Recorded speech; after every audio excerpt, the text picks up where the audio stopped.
హైదరాబాద్ ఖైరతాబాద్ బడా గణేశుడికి కళ్ళు దిద్దే కార్యక్రమం పూర్తయింది. ముహూర్తం చూసుకుని విగ్రహానికి నేత్రాలు దిద్దారు కళాకారులు. ఈ ఘట్టంతో ఖైరతాబాద్ వినాయకుడి విగ్రహానికి ప్రాణ ప్రతిష్ఠ పూర్తయింది. ఖైరతాబాద్ వినాయకుడి విగ్రహం గురించి మరిన్ని వివరాలు కల్పన అందిస్తారు. ఖైరతాబాద్ బడా గణేష్ పనులు పూర్తయ్యాయని చెప్పుకోవచ్చు. ఈ సంవత్సరం గాను భక్తులందరికీ కూడా 69 అడుగుల్లో మహాశక్తి గణపతిగా కూడా దర్శనం ఇవ్వబోతా ఉన్నాడు. శ్రీ విశ్వశాంతి మహాశక్తి గణనాథుని చూడేందుకు కూడా లక్షల మంది వస్తూ ఉంటారు. మరి అట్లాంటి ఖైరతాబాద్ బడా గణేష్ పనులు పూర్తిగా కూడా ఇప్పటికే క్లోజ్ అయ్యాయి. ప్రస్తుతం చూసుకున్నట్టయితే ఈ రోజుకి సంబంధించి నేత్రాలు గీయడం కూడా అయిపోయాయి. ఎప్పుడైతే గణనాథుడికి కంటిపాప గీస్తారో అప్పుడే ప్రాణ ప్రతిష్ఠ కూడా చేసినట్టుగా చెప్తూ ఉంటారు. మరి మనతో పాటు శిల్పి రాజేంద్ర గారు ఉన్నారు, వారితో మాట్లాడడం. ఎందుకంటే ప్రతి సంవత్సరం కూడా ఖైరతాబాద్ బడా గణేష్ నమూనా కావచ్చు పనులన్నీ కూడా దగ్గరుండి చూసుకుంటూ ఉంటారు. మరి ప్రజెంట్ మనతో పాటు రాజేంద్ర గారు ఉన్నారు. చెప్పండి సార్, ప్రతి సంవత్సరం కూడా ఖైరతాబాద్ బడా గణేష్ ఏ రూపంలో ఉంటాడు, ఎన్ని అడుగుల్లో ఉంటాడని చెప్పేసి కూడా చాలా వరకు కూడా ప్రతి ఒక్కరు ఎదురు చూస్తూ ఉంటారు. మరి అట్లాంటి గణనాథుడు ఈ సంవత్సరం 69 అడుగుల్లో కూడా పబ్లిక్ అందరికీ కూడా భక్తులందరికీ దర్శనం ఇవ్వబోతా ఉన్నారు. మరి ఈ సంవత్సరం గాను కావచ్చు పనులు దాదాపు ఎట్లా జరిగాయి, దాంతోపాటు ఈ సంవత్సరము ఇప్పటికే నేత్రాలు కూడా గీయడం జరిగింది. సో ఎలా ఉంది ఓవరాల్గా? ఈ సంవత్సరం ఎప్పటిలాగానే సిద్ధాంతి గౌరిపట్ల విఠల్ శర్మ గారి దగ్గర ఈ సంవత్సరం అడుకోవడం జరిగింది. ఆయన ఎవ్రీ ఇయర్ కూడా ఆయనే ఈ సంవత్సరం ఎలాంటి వినాయకుడిని పెట్టాలని చెప్పడం జరుగుతుంది. అలాగే ఈ సంవత్సరం మనం ఎవ్రీ ఇయర్ కూడా మన ఇండియా గురించి స్టేట్ గురించి వినాయకుడిని తయారు చేస్తున్నాం, అన్నీ మంచి జరుగుతుంది. అలాగే ఈ సంవత్సరం ప్రపంచం గురించి డిజైన్ చేస్తాము. విశ్వశాంతి మహాగణపతి రూపంలో తయారు చేయండి, 3 ముఖాలతో అన్నారు. దాన్ని బట్టి ఈ సంవత్సరం 69 అడుగుల్లో ఈ వినాయకుడిని డిజైన్ చేయడం జరిగింది. ప్రపంచ శాంతి గురించి ఈ సంవత్సరం ఈ వినాయకుడిని తయారు చేయడం జరిగింది. ఈ రోజుతో ఈ వినాయకుడిని పనులు పూర్తి అయ్యి ఈ కర్రలు కూడా తొలగించి సాయంత్రానికి భక్తులకి అందరికీ దర్శనానికి ఇవ్వడం జరుగుతుంది. ఓకే అండి, ముఖ్యంగా ఖైరతాబాద్ బడా గణేష్ సంబంధించి కావచ్చు, నేత్రాలకు సంబంధించి, ఎందుకంటే ప్రతి ఒక్క విగ్రహం కావచ్చు, ప్రతి ఒక్క దైవుని కావచ్చు, నేత్రాలు అనేవి చాలా ఇంపార్టెంట్. ఎందుకంటే ఆ నేత్రాలను చూస్తూనే గణనాథుడు మననే చూస్తున్నట్టుగా మనకు అట్లా కనిపిస్తూ ఉంటుంది. మరి అలాంటికి సంబంధించి నేత్రాలకు సంబంధించి గీయడానికి ఎంత సమయం పట్టింది? సో ఎలాంటి ప్రత్యేక శ్రద్ధతో గీశారు? ఈ సంవత్సరం ఈ వినాయకుడిని ఎప్పటిలాగా నేను దీక్షతో ఉండి చేయడం జరుగుతుంది. అలాగే ఈ సంవత్సరం ఈ కళ్ళు చుక్కలు పెట్టిన తర్వాత ఈ వినాయకుని ప్రాణ ప్రదర్శన చేసినట్టే. అలాగే ఇది 11 to 12 మనకు సిద్ధాంతి గారు టైం ఇచ్చారు. అలాగే 11 to 12లోనే పూర్తి చేయడం జరిగింది. ఇక్కడి నుంచి అన్నీ మంచిగా జరుగుతుంది. అంటే నేత్రాలు గీసిన తర్వాతనే ప్రాణ ప్రతిష్ఠ అని చెప్తూ ఉంటారు, నిజమేనా ఇది? అదైతే నిజమ్మా. వినాయకుని ప్రాణ ప్రదర్శన అనేది పండగ రోజు కింద కలశం పెట్టి ఈ వినాయకుని ప్రాణాన్ని కలశంలో తీసుకొని కలశానికి పూజ చేస్తారమ్మా.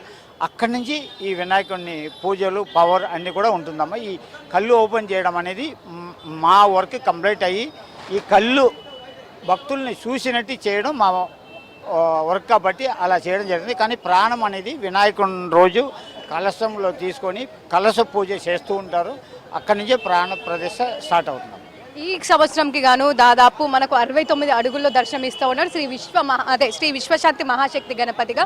సో ఈ సంవత్సరం గాను ఎంతమంది కళాకారులు కావచ్చు ఇక్కడ వర్క్ చేశారు, దాదాపు పనులన్నీ కూడా, అంటే దాదాపు ఈ సంవత్సరం కాస్త టైం తక్కువగా ఉందనే చెప్పుకోవాలి ప్రతి సంవత్సరం కంటే. సో ఎట్లా జరిగాయి పనులన్నీ ఈ సంవత్సరం? ఇంకొకటి ఏంటంటే కంటిన్యూ మనం మొదలుపెట్టినప్పటి నుంచి ఇప్పటిదాకా కూడా వానలు పడుతూ ఉండి వానల్లో కూడా ఆయన వినాయకుని వర్క్ ఎక్కడ కూడా ఆటంకం జరగకుండా చేయడం జరిగింది.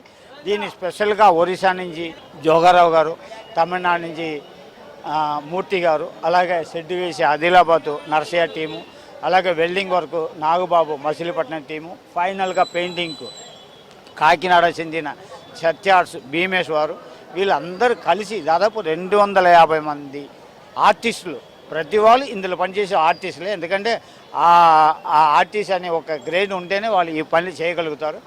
అలాగే ప్రతి వాళ్ళు కూడా రాత్రి పగలు వాన కూడా లెక్క చేయకుండా, ఇప్పుడు 3 రోజుల నుంచి ఎండ పడుతుంది, కంటిన్యూ వాన అయినా వినాయకుడు టైంకి రెడీ అయిపోయింది. ముఖ్యంగా అంటే ఇన్ని సంవత్సరాల నుంచి ఖైరతాబాద్ బడా గణేష్లో మీరు పాలు పంచుకున్నారు, దగ్గరుండి కూడా చేస్తూ ఉంటారు. సో మీకు ఎట్లా అనిపిస్తూ ఉంటుంది ప్రతి సంవత్సరం పాలు పంచుకోవడం, దగ్గరుండి ఖైరతాబాద్ బడా గణేష్ని తయారు చేయడం కావచ్చు?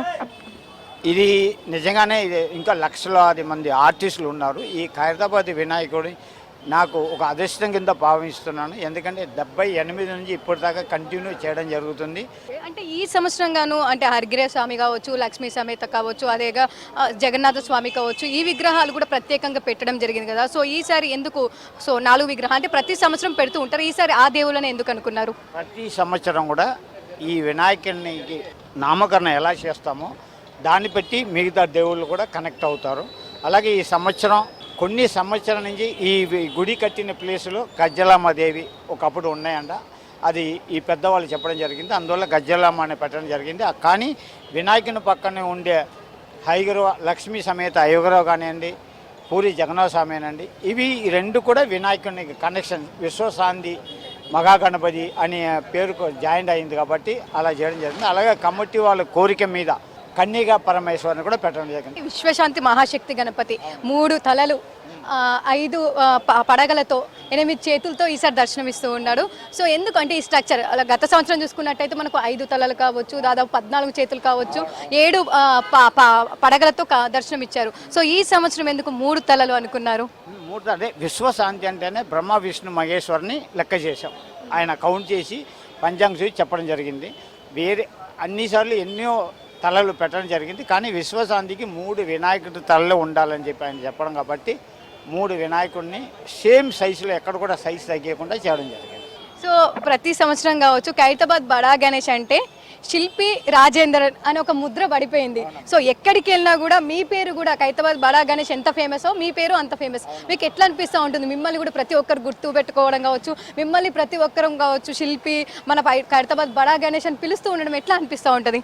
అదైతే నిజంగా నా పూర్వజన్మ గురుదే అనుకోవాలి. అసలు మెయిన్గా ఎక్కడికి వెళ్ళినా ఎవరైనా నాకు తెలిసిన వాళ్ళు వేరే వాళ్ళకి ఇంట్రడ్యూస్ చేసేటప్పుడు ఈయన ఎవరు తెలుసా, ఖైరతాబాద్ గణేష్ చేసే ఆర్టిస్ట్, అలా ఒక ముద్ర పడింది. నిజంగానే నా అదృష్టాన్ని భావిస్తున్నాను. సో చూస్తూ ఉన్నాగా ఖైరతాబాద్ బడా గణేష్కి సంబంధించి కూడా ఇప్పటికే పనులన్నీ కూడా పూర్తయిపోయాయి. దాదాపు ఈ రోజు సాయంత్రం కూడా భక్తులకు దర్శనమిచ్చే విధంగా ఏర్పాట్లు చేశారు. అదేవిధంగా ఆగమనం అనే కార్యక్రమం కూడా ఏర్పాటు చేయబోతా ఉన్నారు. ముఖ్యంగా చూసుకున్నట్టయితే గత సంవత్సరం నుంచి కూడా మనకు ఆగమన కార్యక్రమాలు కూడా మొదలయ్యాయి. అదేవిధంగా ఈ సంవత్సరంకి సంబంధించి కూడా ఆగమన కార్యక్రమం కూడా సాయంత్రం అంతే ఘనంగా చేయబోతా ఉన్నారు. ఇక ఇప్పటికే ఖైరతాబాద్ బడా గణేష్ సంబంధించి అన్ని పనులు కూడా పూర్తయిపోయాయి. దాదాపు 3 ముఖాలు అంటే బ్రహ్మ విష్ణువు, అదేవిధంగా మనకు చెప్తూ ఉంటాము త్రిమూర్తులు ఏ విధంగా ఉంటారో మన ప్రపంచాన్ని ఏలే విధంగా, అదేవిధంగా ఈ సంవత్సరం శ్రీ విశ్వశాంతి మహాశక్తి గణపతి కావచ్చు త్రిమూర్తులు ఒకే దగ్గర ఉండే విధంగా 3 తలలు, దాంతోపాటు 5 పడగలు, 8 చేతులతో కూడా మనకు దర్శనం ఇస్తాబోతా ఉన్నాడు. దాంతోపాటు మన కింద చూసుకోవచ్చు శ్రీ లక్ష్మీ సమేత హరిగిర స్వామి కావచ్చు, జగన్నాథ స్వామి కావచ్చు, గజ్జలమ్మ దేవి కావచ్చు, కన్యక పరమేశ్వరి కావచ్చు, ఇట్లా 4 దేవుళ్ళు కూడా కింద కూడా ఇప్పటికే పనులన్నీ కూడా పూర్తయ్యాయి. ఇక ముఖ్యంగా చూసుకున్నట్టయితే మరో 2 రోజుల్లో కూడా వినాయక చవితి రాబోతా ఉంది. కాకపోతే వినాయక చవితికి 2 రోజుల ముందు నుంచెల్లే భక్తులకు దర్శనం కల్పించే విధంగా అన్ని ఏర్పాట్లు అయితే పూర్తి చేశారనే చెప్పుకోవచ్చు. కెమెరా పర్సన్ శ్యామ్తో కల్పన, వి6 న్యూస్, హైదరాబాద్.